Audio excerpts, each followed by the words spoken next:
अतरौली सरस्वती विद्या मंदिर की योजना में एक विषय रखा कि संस्कार युक्त शिक्षा प्रणाली। इस पर अपने कुछ छात्रों के साथ, कुछ कार्यकर्ताओं के साथ चर्चा की जाए, विषय सामने लाया जाए।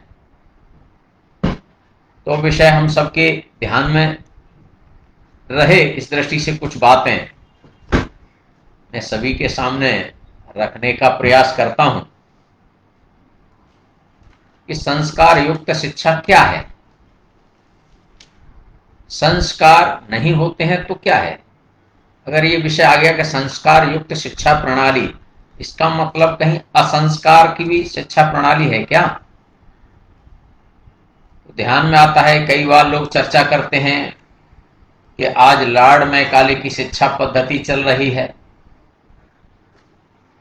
ये भारतीय शिक्षा पद्धति नहीं है। तो ये भारतीय शिक्षा पद्धति, संस्कार युक्त शिक्षा पद्धति, ये क्या है, यह समझने की आज आवश्यकता है। हम लोग भी कहते हैं कि इस प्रकार की शिक्षा प्रणाली का विकास करना है। वो शिक्षा प्रणाली कैसी? और उसका नाम दिया है, इस प्रकार की राष्ट्रीय शिक्षा प्रणाली का विकास करना है, जिसके द्वारा ऐसी युवा पीढ़ी का निर्माण हो सके जो हिंदुत्वनिष्ठ एवं राष्ट्रभक्ति से ओतप्रोत हो, जिसके शारीरिक, प्राणिक, मानसिक, बौद्धिक एवं आध्यात्मिक दृष्टि से पूर्ण विकसित हो, तथा जो जीवन की वर्तमान चुनौतियों का सामना सफलतापूर्वक कर सके।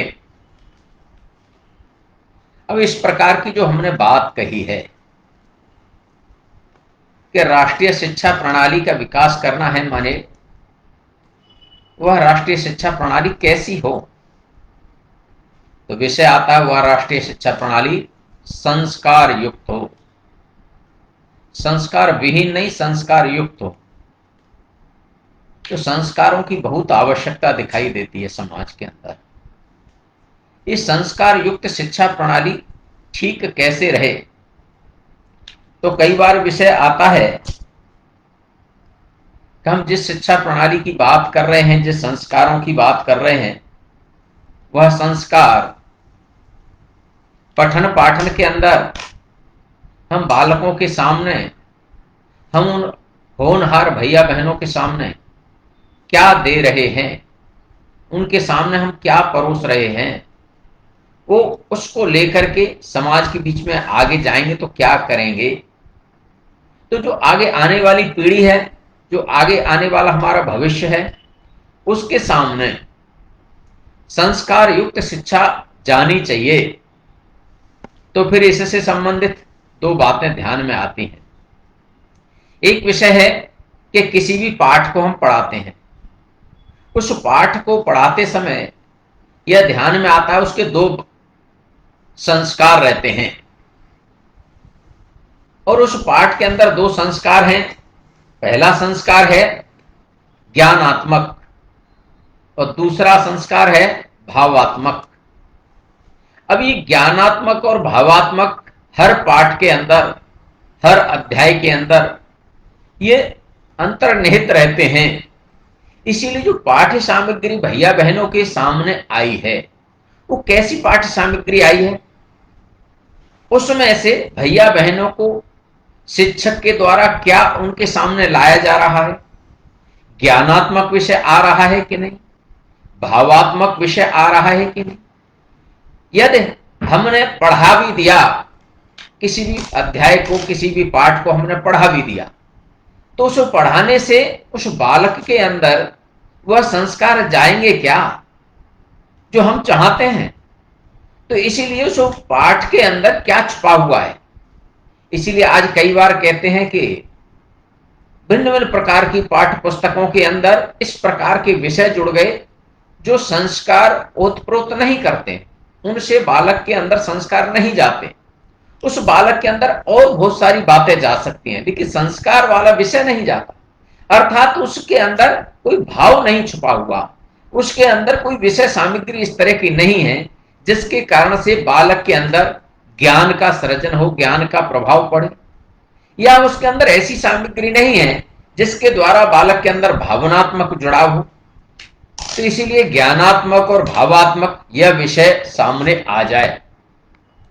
तो प्रत्येक पाठ के अंदर जिस प्रकार का हमने तय किया कि ज्ञानात्मक और भावात्मक, तो इसमें से ऐसे 10 विषय ध्यान में आते हैं। तो पहला है आत्मनियंत्रण। तो अपने पर नियंत्रण करने वाला विषय उस बालक के अंदर इस प्रकार का जो ज्ञान है, तो स्वयं को नियंत्रण करने वाली स्थिति बनती है। क्या? आत्मनियंत्रण, आत्म संयमित जैसा कहते हैं। उसके अंदर कोई विकृति आने की स्थिति तो नहीं है। इसलिए आत्मनियंत्रण, कोई दूसरा नियंत्रण करेगा, ज्ञान प्राप्त हो गया, शिक्षा मिल गई, उसके बाद कोई दूसरा नियंत्रण करेगा, तो ऐसा नहीं। आत्मनियंत्रण, अपने को संभालने वाली स्थिति स्वयं बने। इसलिए वह जो हमने कहा कि इस प्रकार की राष्ट्रीय शिक्षा प्रणाली का विकास करना है जिसके द्वारा ऐसी युवा पीढ़ी का निर्माण हो सके जो हिंदुत्वनिष्ठ, हिंदुत्वनिष्ठ माने क्या?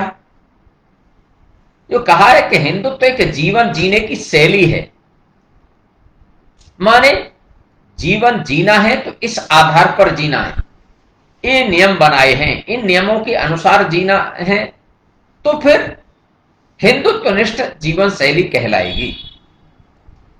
इसीलिए उसके अनुसार जीने की आदत बने। अपने अनेक विद्वानों ने कहा कि हिंदुत्व एक जीवन जीने की शैली है, एक प्रक्रिया है, एक रचना है, जिसके द्वारा अगर जीवन जिया जाएगा तो सकारात्मक संस्कार युक्त जीवन जिया जाएगा। असंस्कारी भाव उसके अंदर नहीं आएंगे, राष्ट्र को समर्पित भाव उसके अंदर आएंगे, उसके मन मस्तिष्क के अंदर उसी प्रकार के विचार चलेंगे। तो ऐसी हिंदुत्वनिष्ठ शिक्षा प्रणाली का विकास, ऐसी युवा पीढ़ी को खड़ा करने वाला, यह समाज के अंदर कैसे खड़ा हो, ऐसा अपने मन के अंदर ऐसी बातें आती हैं, और वह हिंदुत्वनिष्ठ कोई अलग से नहीं है, वह राष्ट्रभक्ति से ओतप्रोत हो। राष्ट्रभक्ति जिसके अंदर नहीं है तो ऐसी शिक्षा किस काम की? इसलिए उस शिक्षा के अंदर राष्ट्रभक्ति अंतर्निहित रहनी चाहिए। राष्ट्रभक्ति नहीं है तो ऐसी शिक्षा का इस समाज जीवन के अंदर उपयोग नहीं। वह शिक्षा राष्ट्रभक्ति से ओतप्रोत हो, राष्ट्रभक्ति के साथ समरस हो। वो पढ़ने वाला बालक बालिका है, भैया बहन है, उसके अंदर राष्ट्रभक्ति जा रही है कि नहीं, इसलिए राष्ट्रभक्ति का भाव उसके अंदर आए। तो इसीलिए किसी ने कहा ना, भरा नहीं जो भावों से, बहती जिसमें रसधार नहीं, हृदय नहीं वह पत्थर है, जिसमें स्वदेश का प्यार नहीं। जिसका हृदय के अंदर इस प्रकार की राष्ट्र से संबंधित, राष्ट्र के सुख दुख के साथ उसके मन के अंदर किसी प्रकार का छटपटाहट नहीं होती, इस राष्ट्र के दुखों के साथ दुखी, इस राष्ट्र के सुख के साथ सुखी जीवन जीने की आदत बने।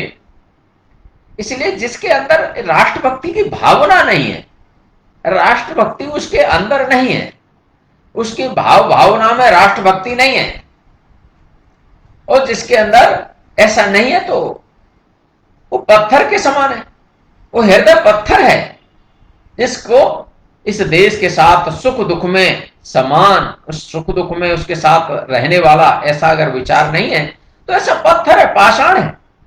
तो हमने उस पाषाण की चर्चा कल्पना नहीं की है, हमने तो ऐसा राष्ट्रभक्ति से ओतप्रोत, हर सुख दुख में साथ खड़ा रहने वाला, देश में आने वाली हर विपत्ति के साथ सहयोग करने वाला ऐसा समाज खड़ा हो, इस प्रकार की रचना हमने उस विद्यार्थी के बारे में सोची है कि विद्यार्थी ऐसा बने। और कहा है कि जिसके उसका शारीरिक दृष्टि से मजबूत, शारीरिक, प्राणिक, मानसिक, बौद्धिक एवं आध्यात्मिक दृष्टि से पूर्ण विकसित हो, माने उस भैया बहन के अंदर शरीर सौष्ठव हो, शरीर मजबूत। अगर शरीर क्या है ना, पहला सुख निरोगी काया, यह शरीर स्वस्थ नहीं है, शरीर ही ऐसा ढीला ढाला है, तो वो क्या काम करेगा? क्या समाज का काम करेगा? क्या अपना काम करेगा? इसलिए समाज का काम करना है, इस राष्ट्र का काम करना है, तो उसके अंदर शारीरिक क्षमता अच्छी होनी चाहिए, वो भी संस्कार युक्त चाहिए। संस्कार युक्त कई लोग ऐसे थे, दम तो बहुत है, ताकत बहुत है, लेकिन ताकत बहुत होने के बाद भी इस देश के समाज के लिए काम नहीं आ सकती, तो ऐसी ताकत का क्या करें? उसकी उपयोगिता क्या है? अब ऐसा ही प्राणिक, उसके अंदर जो ज्ञान है वह ज्ञान है, अथाह ज्ञान है, भंडार है, ज्ञान की कमी नहीं है, लेकिन वह ज्ञान नकारात्मक है, सकारात्मक नहीं। नकारात्मक सोचता, सकारात्मक सोचता ही। उसके अंदर ज्ञान का ऐसा प्रभाव, ज्ञान के अंदर ऐसी जागृति जिसके द्वारा समाज के बीच में जाए तो वहां एक अपनी छाप छोड़े, लोग कहें ये आदमी है साहब, इसके अंदर देखो ये छुपा हुआ विषय है, ये व्यक्ति अगर विषय रखता है तो क्या कहने, जवाब नहीं, बहुत अच्छा इसके अंदर ज्ञान का भंडार है, यह जब बोलता है तो बिल्कुल रस धारा बरसती है, ऐसा। तो इसीलिए उसके अंदर ज्ञान का प्रभाव, और ज्ञान की कल्पना मात्र नहीं हो, ज्ञान एक कहना चाहिए इसकी जड़ तक जाने वाला, हर चीज के हर पहलुओं का अध्ययन करने वाला, हर विषय की जानकारी उसके पास हो, इस प्रकार का ज्ञान। मानसिक दृष्टि से विकृत नहीं चाहिए, मानसिक दृष्टि अच्छी चाहिए, मानसिक अच्छी सोच चाहिए, मन में कोई भी नकारात्मक विचार नहीं चाहिए, अच्छे मन के साथ काम करने वाला, अच्छा मन रख करके सोचने वाला, और बौद्धिक स्तर उसका अच्छा, बौद्धिक विकास उसका, बुद्धि उसकी तीव्र, माने हर बारीकी का विषय उसकी बौद्धिक क्षमता, माने 4 लोगों को समझाने की उसकी तार्किक शक्ति, 10 लोगों के बीच में जाए तो एक स्पष्ट तरीके से विषय को रखने वाला हो। अगर उसके द्वारा अगर अच्छा विषय रखा गया तो प्रभाव पड़ेगा। कई लोगों के पास ज्ञान बहुत है, अथाह भंडार है, सोच भी अच्छी है, लेकिन प्रस्तुति करना अच्छा नहीं है, वो विषय ठीक नहीं रख पाते।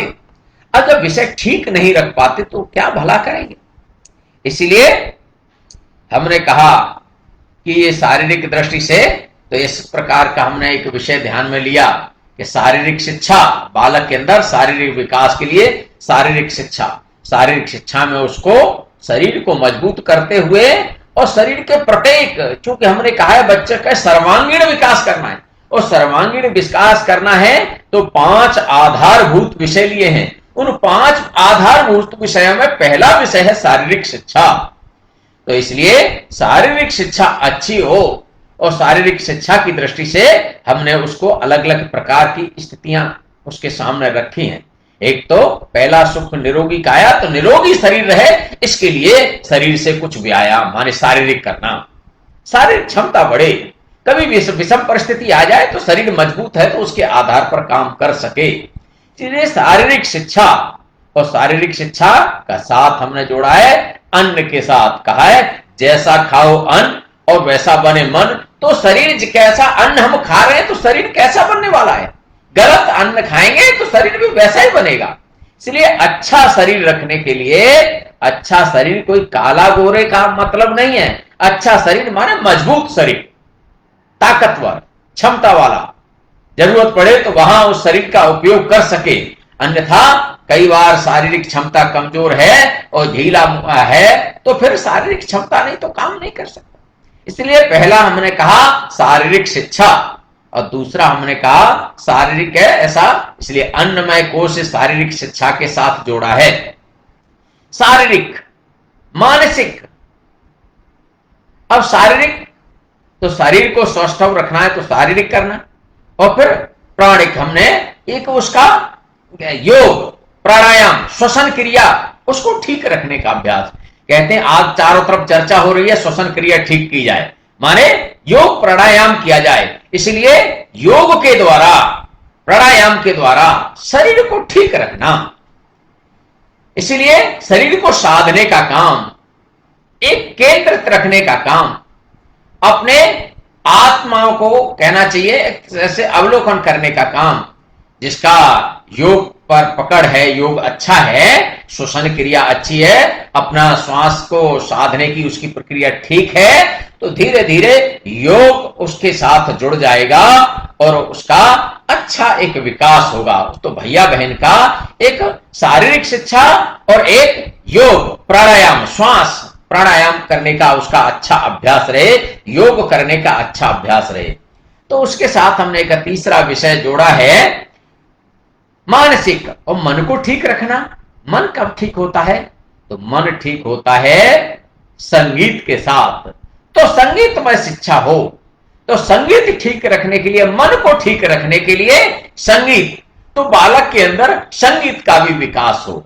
संगीत अर्थात उसका मन को कंट्रोल करना है, मन को ठीक रखना है। मन खराब हो गया है तो क्या है, अच्छा कुछ संगीत सुन लिया जाए, अच्छा संगीत, अच्छा उसे संगीत आना भी चाहिए, उसे गीत कहने का है, गीत अच्छा कह लेता है, स्वर का अच्छा अभ्यास है, संगीत के साथ तार उसका जुड़ा हुआ रहता है, तो बिल्कुल एकाग्रचित हो जाता है, मन बहुत प्रसन्न हो जाता है और लगता है वाह बहुत अच्छा आनंद हो गया। इसलिए मन को ठीक रखने के लिए संगीत, इसलिए संगीत को महत्व विद्या भारती ने अपने यहां दिया है कि मन को ठीक रखने के लिए संगीत। और बौद्धिक दृष्टि से तो एक संस्कृति है हमारी कि ज्ञान विज्ञान का विषय उसके अंदर है कि नहीं, बौद्धिक विकास की क्षमता है कि नहीं, तो ज्ञान और विज्ञान इसका भी उसको जानकारी रहे, इसलिए उसको अंदर इस प्रकार का विषय आए और उसके अंदर बौद्धिक स्तर उसका अच्छा बढ़े, इसके लिए भी। और फिर कहा है आध्यात्मिक, आध्यात्मिक इसका मतलब अध्यात्म से जुड़ गया तो परम तत्व, परमात्मा तत्व को प्राप्त कर लेगा, इसलिए ऐसे आध्यात्मिक की दृष्टि से भी हमने भैया बहन को खड़ा कर दिया। अब ये सब बातें ध्यान में आती हैं, ये बालक के अंदर ये सब बातें आए, मान लीजिए ये बालक के अंदर बातें आ गई और उसके बाद भी उस बालक के अंदर ये अगर भाव साथ में अगर और नहीं जोड़ा गया, जो अपने यहां हमने कहा गया कि इन सब चीजों से पूर्ण विकसित तो हो, लेकिन जिसका जीवन वर्तमान चुनौतियों का सामना सफलता पूर्वक कर सके, जब भी देश के अंदर समाज के अंदर कोई भी विपरीत परिस्थिति आए तो उनका सामना सफलता पूर्वक करे, डर के नहीं करे, घबराए नहीं, उनका सामना हिम्मत के साथ, दृढ़ता के साथ खड़ा होकर के उनका प्रयास करे, इसलिए उनका सामना सफलता पूर्वक कर सके, निडरता पूर्वक हिम्मत के साथ उनका सामना कर सके, विचलित नहीं हो। जरा जरा सी परेशानी आ गई और विचलित हो गया, सी मैं क्या कर सकता हूं, मैंने थोड़ा ही करना है, बहुत लोग हैं करने वाले, लेकिन नहीं, हमने उस भैया बहन के अंदर ये विषय भी उसके अंदर जाना है कि वह माने बिना झिझक संकोच के वर्तमान के अंदर, वर्तमान में आई हुई चुनौतियां, जब जब चुनौतियां आई, जैसे वर्तमान में भी चुनौती आई है कोरोना नाम की, ऐसी चुनौतियां अनेक बार आई हैं, कभी प्लेग फैला था उस समय चुनौती आई, कभी बाढ़ आ गई, कभी भूकंप आ गया, कभी तूफान आ गया, उस चुनौती में भी हमारा छात्र वो आगे बढ़ चढ़ करके भाग ले, इस तरह का उसके मन के माने जीवन में एक संस्कार जाना चाहिए, इसलिए वर्तमान चुनौतियों का सामना सफलता पूर्वक कर सके और उसका जीवन ग्रामों, वनों, गिर कंदराओं एवं झुग्गी झोंपड़ियों में निवास करने वाले दीन दुखी अभावग्रस्त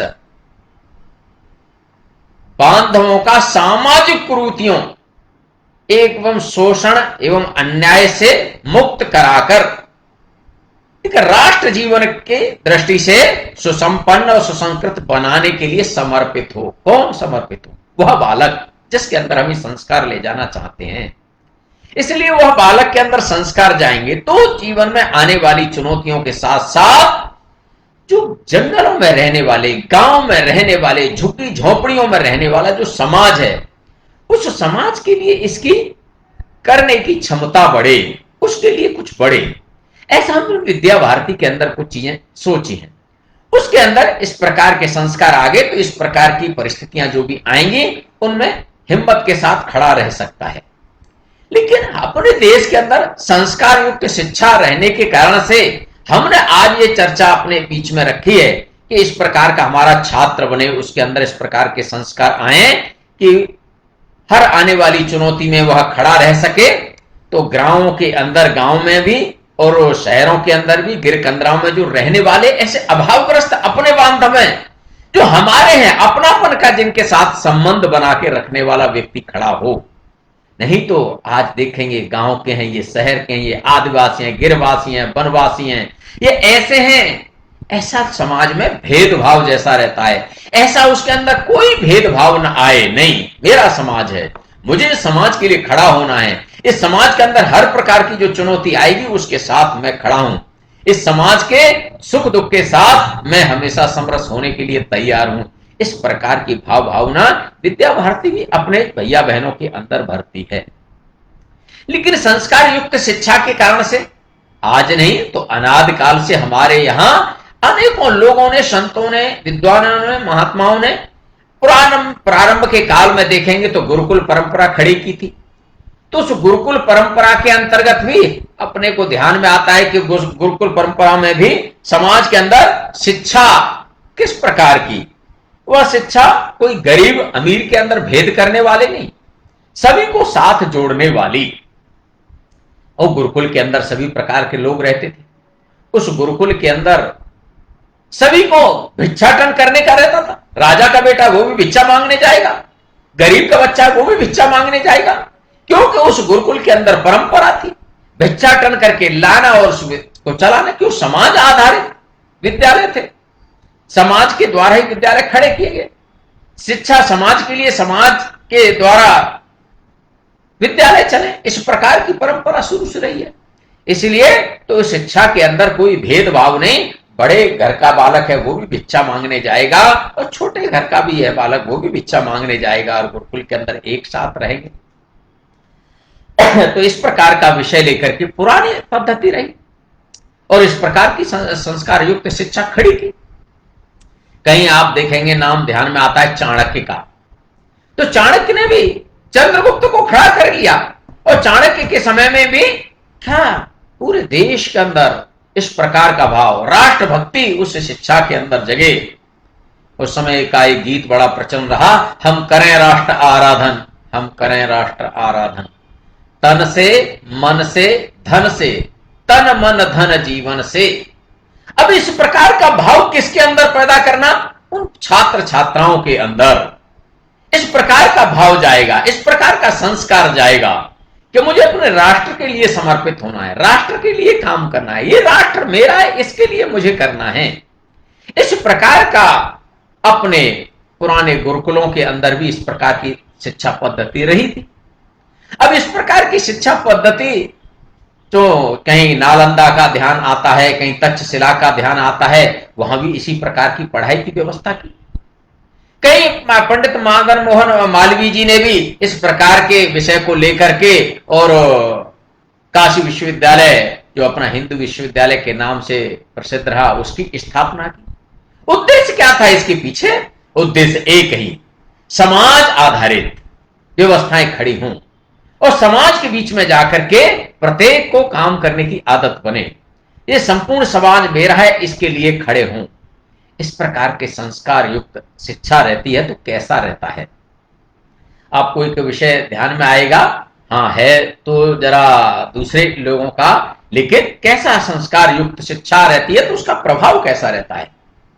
अपने देश के अंदर एक बहुत अच्छे विद्वान इंजीनियर रहे और वो वैसे कैसे विद्वान इंजीनियर रहे? एक ये इंजीनियर, एक दूसरे भी देश का एक इंजीनियर है, दो इंजीनियर हैं, दोनों इंजीनियर पूरे विश्व के अंदर प्रसिद्ध हो गए।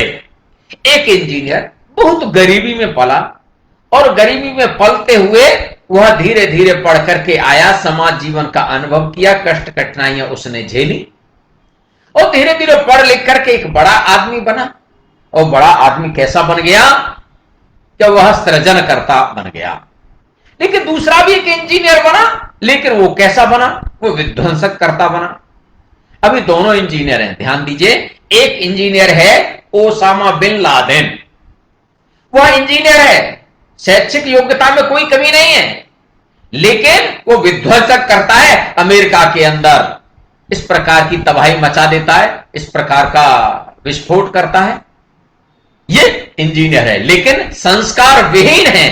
इंजीनियर है, व्यक्ति योग्य है, कोई कमी नहीं है, लेकिन संस्कार नहीं है। इसलिए संस्कार विहीन शिक्षा कैसा स्वरूप दिखाती है? विध्वंसक बनाती है। एक है मिसाइल मैन बने अपने अब्दुल कलाम। डॉक्टर अब्दुल कलाम संस्कार युक्त शिक्षा प्राप्त करने के कारण से माने सृजनकर्ता बने। एक विध्वंसक करता, एक सृजनकर्ता, दोनों हैं। इससे ध्यान में आता है संस्कार युक्त शिक्षा रहती है तो कैसा व्यक्ति बनता है, संस्कार युक्त शिक्षा नहीं रहती तो कैसा व्यक्ति बनता है।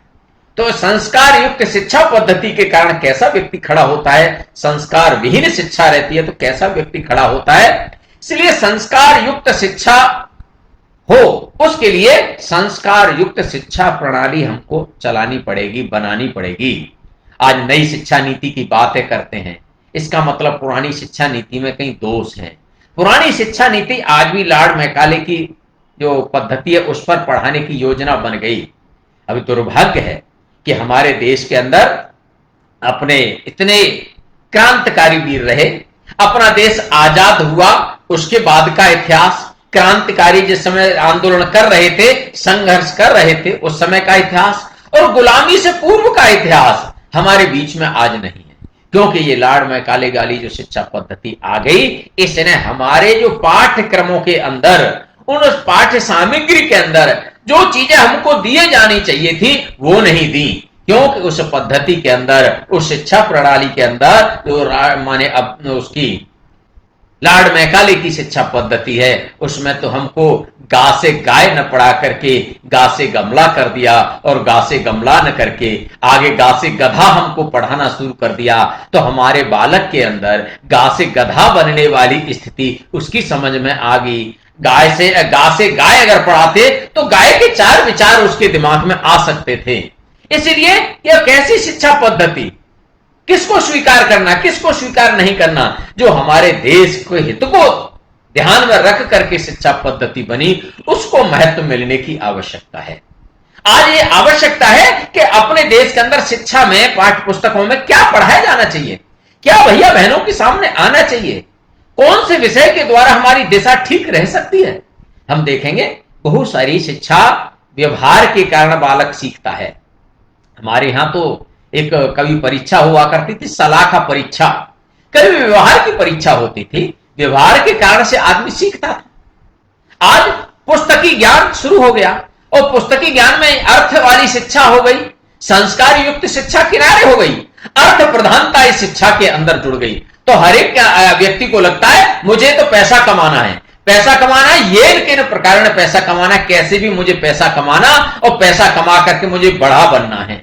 बड़ा बनने की होड़ सबको लग रही है कि मुझे बड़ा बनना है, लेकिन बड़ा बनकर मुझे कौन सी दिशा के लिए जाना है, क्या बन जाऊंगा बड़ा हो जाऊंगा। तो ये बड़े बनने की होड़ सबको लग रही है। इसलिए कैसे भी येन केन पैसा कैसे पैदा किया जाए, इस ओर ध्यान जा रहा है। अभिभावक भी आज सोचता है अजी साहब कैसे भी हमारे बालक को इंजीनियरिंग हो जाए या डॉक्टरी हो जाए, ऐसा हो जाए। क्यों भाई? अरे इसलिए कि कहीं पैसा तो कम से कम 4 पैदा करेगा।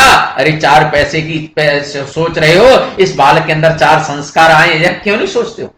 इस बच्चे के अंदर अच्छे संस्कार आना चाहिए। ठीक है, एक बार को डॉक्टर नहीं बन पाएगा, हो सकता है एक बार को इंजीनियर नहीं बन पाएगा, लेकिन इसके अंदर अच्छे संस्कार हो गए तो आपकी चिंता करेगा, आपके परिवार की चिंता करेगा, कम पैसे में भी घर चलाने की व्यवस्था बनाएगा, कम पैसे में भी अपने को जीवन जीने की पद्धति से चलेगा। आज अर्थ के युग के कारण से अर्थ प्रधानता हो गई और अर्थ कैसे पैदा हो इस ओर लग गए तो लोग जुगाड़बाजी में लगे, कैसे भी पैसा पैदा करना है। इसलिए राष्ट्रभक्ति किनारे हो गई, अर्थ पहले आ गया, मुझे तो पैसा कमाना है कि मुझे किसी से कोई लेना देना नहीं। इसलिए उसी संस्कार युक्त शिक्षा न रहने के कारण से अरे एकल पद्धति हो गई घर में धीरे धीरे संस्कार खत्म हो गए। आज देखते हैं, पुरानी परंपरा थी, संयुक्त परिवार रहने की हमारे यहाँ विधि थी, तो संयुक्त परिवार रहते थे तो बालक सीखता था व्यवहार के कारण से, किसका कैसा व्यवहार है। घर में दादी होती थी, दादा होते थे, चाची होती थी, चाचा होते थे, भैया होते थे, भाभी होती थी, उनसे बालक सीखता था, उसके मन में इस प्रकार के संस्कार आते थे, उनके आचरण से सीखता था, उनके व्यवहार से सीखता था। आज पारिवारिक जीवन एक पद्धति हो गई तो क्या हो गया, बालक को ये चीजें सीखने को नहीं मिल रही, जिन व्यवहारों के कारण सीखता था आज वो उसे सीखने को नहीं मिल रही। इसलिए आप देख रहे हैं कि घर में बालक एक है, सुविधाएं सब हैं। जैसे ही उसने कहा मुझे छोटा बालक है, खिलौना चाहिए, खिलौना आ गया। जैसे ही बड़ा हुआ तो उसने कही मोबाइल चाहिए, मोबाइल आ गया। जैसे ही बड़ा हुआ तो मुझे ये चाहिए, वो आ गया। जैसा उसने मांगा वो आ गया, लेकिन संस्कार नहीं आए। संस्कार क्यों नहीं आए कि संस्कार की ओर ध्यान नहीं दिया गया। उस अर्थ प्रधानता के कारण से उस घर वालों ने उस बालक की इच्छाएं पूर्ति उस अर्थ के आधार पर की। उस बालक को यह नहीं सिखाया कि घर के अंदर देख पड़ोसी का बालक है, उसकी भी चिंता करनी है, अपनी भी चिंता करनी है, ये हमने सिखाया ही नहीं। अब जब ये सिखाया नहीं तो बालक कैसा बनेगा। इसलिए बालक समाज उपयोगी तब बनेगा जब बालक के सामने समाज के साथ जुड़ने की हमने क्रिया सिखाई हो, पद्धति सिखाई हो। आज विषय है तो चर्चा होती है और अपने यहां हम लागू करते हैं कि बाल केंद्रित क्रिया आधारित शिक्षा आज होनी चाहिए। ये बाल केंद्रित क्रिया आधारित, इसका मतलब बालक को केंद्र बिंदु बना करके और क्रिया कराते हुए बालक को सिखाना है। पहले क्या रहता था, टीचर केंद्रित शिक्षा रहती थी। टीचर केंद्रित रहती थी तो टीचर उसको अपने द्वारा सिखाने का प्रयास करता था और भले पिटाई भी करता था, लेकिन बालक को समझ में आने का प्रयास प्रेम स्नेह से करता था, सिखाता था। आज कहते हैं देखो जी हमारे बालक को एक लकड़ी नहीं छुड़ा देना, एक हाथ भी नहीं मार देना, चाहे बालक हमारा पढ़े या ना पढ़े, आप इससे कुछ नहीं कहेंगे। भाई कुछ नहीं कहेंगे, बालक को बनाना है तो कैसे बनेगा। लेकिन पुरानी पद्धति में हमारा रहा, कहा गया कि गुरु कुमार शिष कुंभ है, गड़गड़ खा रहे कोट, नीचे हाथ सहार दे ऊपर मारे चोट। इस बालक को अगर बनाना है तो ये सब प्रक्रियाएं करनी पड़ेंगी ना। इसलिए आज बालक को बाल केंद्रित क्रिया आधारित करना है तो बालक से काम कराना है। प्रोजेक्ट वर्क आज सामने आ गया, लेकिन प्रोजेक्ट वर्क तैयार प्रोजेक्ट कहां का करना है। तो प्रोजेक्ट तैयार करना है मलिन बस्तियों का, झुग्गी झोपड़ियों का, गिरकंदराओं का, वनवासी क्षेत्रों का, आदिवासी क्षेत्रों का। बालक को वहां लेकर के जाना और बालक वहां का अनुभव करे, उस अनुभव को साझा करते हुए और सबके सामने अपनी प्रयोगात्मक बातें रखे। इस आधार पर हमारी शिक्षा पद्धति रहनी चाहिए थी और उसकी आज आवश्यकता है। और संस्कार युक्त शिक्षा बनाने के लिए समाज के बीच में जाना। अब बालक में समाज के अंदर अगर जा रहा है उस प्रकार की शिक्षा का विषय नहीं आए तो मैंने कहा था कि बालक के अंदर 10 बातें जरूर आना चाहिए। आत्मनियंत्रण, स्वविचारशीलता और स्व जागरूकता। कोई दूसरा कहे तो ही नहीं, देश के सामने परिस्थिति कैसी भी आई है उसमें तुरंत सक्रिय हो करके काम करे। संपर्क क्षमता, समाज को जोड़ने की उसके अंदर आदत बने, सबको साथ लेकर के चलने की आदत बने। बहुउद्देश्य चिंतन, चिंतन उसका विशाल हो, उसकी कल्पना बड़ी हो, छोटी कल्पना लेकर न चलने वाला हो, उसके अंदर बहुत सारे विषय हो। और चुनौतियों का सामना। तो 7वां विषय है स्वनिर्देशन, अपने द्वारा स्वनिर्देशन। और 8वां है उचित संप्रेषण, अपने द्वारा बात भी आगे बढ़ाए, ऐसा उसके ध्यान में, और निर्णय लेने की क्षमता। और 10वां विषय है प्रयोग धर्मिता, प्रयोग करने की आदत बने। इसलिए इस प्रकार की शिक्षा बालक के अंदर हम देना चाहते हैं और इसलिए हम कहते हैं अहम से वयम तक ले जाना। अहम माने मैं, वयम माने हम सब। इसलिए अहम से वयम तक सबके साथ जोड़ने वाली, अहम से वयम तक सोच विकसित हो बालक के अंदर, इस प्रकार का ज्ञान हम बालक के अंदर दे रहे हैं। अहम से वयम तक जाने वाली हम बातें सिखा रहे हैं क्या। मैं नहीं मेरा समाज, मैं नहीं मेरा देश, मैं नहीं मैं समाज के साथ खड़ा हूं, हर परिस्थिति में समाज के साथ खड़े रहने वाली ऐसी शिक्षा पद्धति रह सकती है क्या। उस शिक्षा के अंदर पढ़ाते समय हमने बालक के अंदर जो विचार जाए, इसीलिए पाठ सामग्री तैयार करते समय मैंने कहा हर पाठ के 2 विषय रहते हैं, 2 पहलू रहते हैं, एक ज्ञानात्मक और एक भावात्मक। इसलिए ज्ञान उसके अंदर जरूर जाए, विषय का ज्ञान जाए, समाज का ज्ञान जाए, लेकिन उसके अंदर भावात्मक भी जाए। अगर भावात्मक नहीं जुड़ा और विद्वान अच्छा बन गया, लेकिन ऐसा विद्वान किसी काम का नहीं। इसलिए ज्ञानात्मक के साथ साथ भावात्मक भी विषय रहना चाहिए।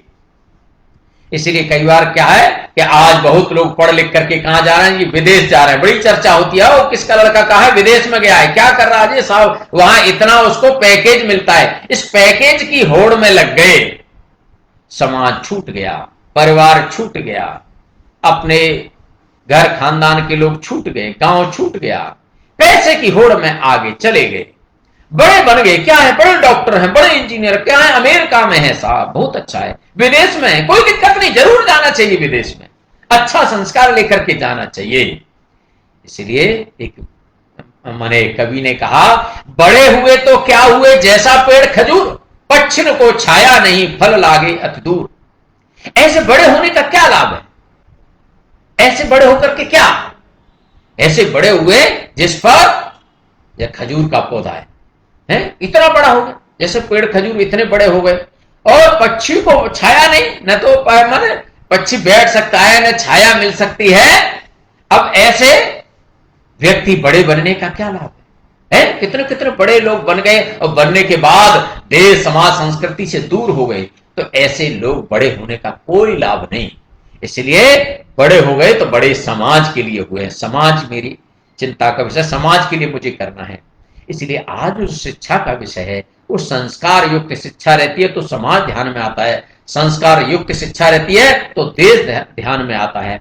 अब ये संस्कार युक्त का शिक्षा का परिणाम है, आज हम देख रहे हैं कि अपने को ध्यान में आता होगा, आज जो संस्कार के कारण ही है कि भारत इतनी विषम परिस्थितियों में भी एक साथ खड़ा है सामूहिक रूप से, इस संस्कार का परिणाम है। हमारी तो संस्कार पद्धति में ही है, एक दूसरे को हाथ जोड़ करके प्रणाम करना, नमस्कार करना, ये हमारी संस्कार है, हमारे जीवन में आए हैं।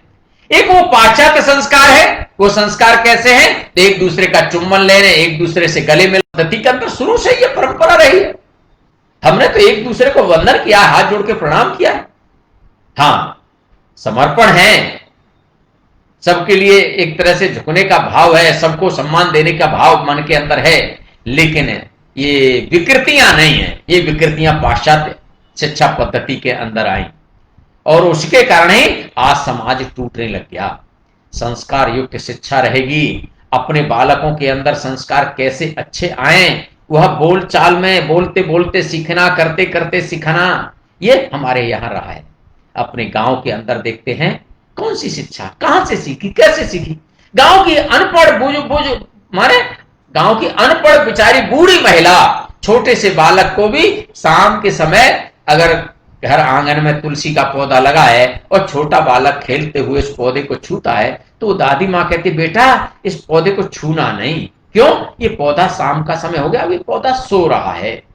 इसका मतलब वो बूढ़ी माँ ज्यादा जानती है कि पौधा सो रहा है, लेकिन पाश्चात्य संस्कृति वाले बड़े अच्छे पढ़े लिखे वो नहीं जानते कि पौधे भी सोते हैं क्या।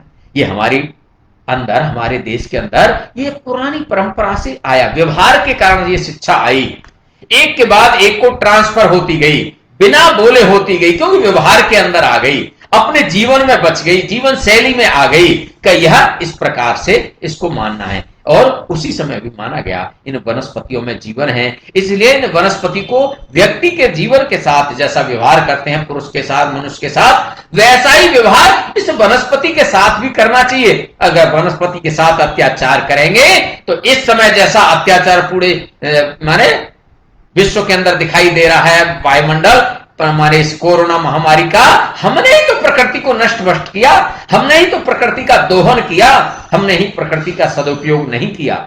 इसलिए जब प्रकृति के साथ जुड़ करके प्रकृति के अपना मानते हुए करते हैं तो प्रकृति संभाल के रखती है। प्रकृति के साथ हम अगर छेड़छाड़ करेंगे तो प्रकृति एक दिन इसका माने उत्तर जरूर देगी। इस प्रकार का भी एक विषय ध्यान में आता है। तो हम सब लोग मिल करके इस समाज जीवन में संस्कार युक्त शिक्षा अपने परिवार, अपने समाज के अंदर, भैया बहनों के अंदर, सबके अंदर वह संस्कार जाए, वह अहम से वयम की ओर ले जाने वाला और छोटे से बड़े के साथ जोड़ने वाला, सबको एक साथ मानने वाला, अपने साथ संपर्क संबंध बनाने वाला। इसलिए ज्ञान ऐसा चाहिए दूसरों के काम आए।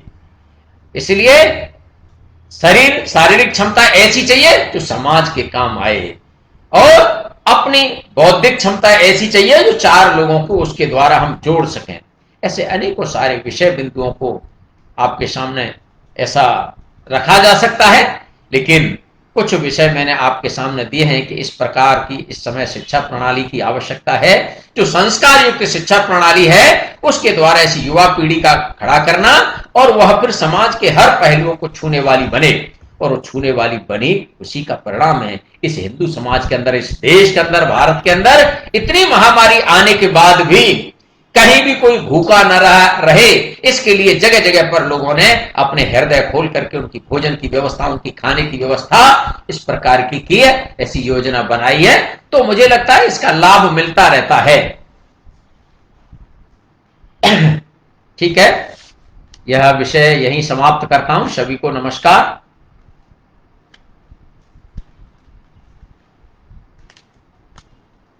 क्या हुआ भाई?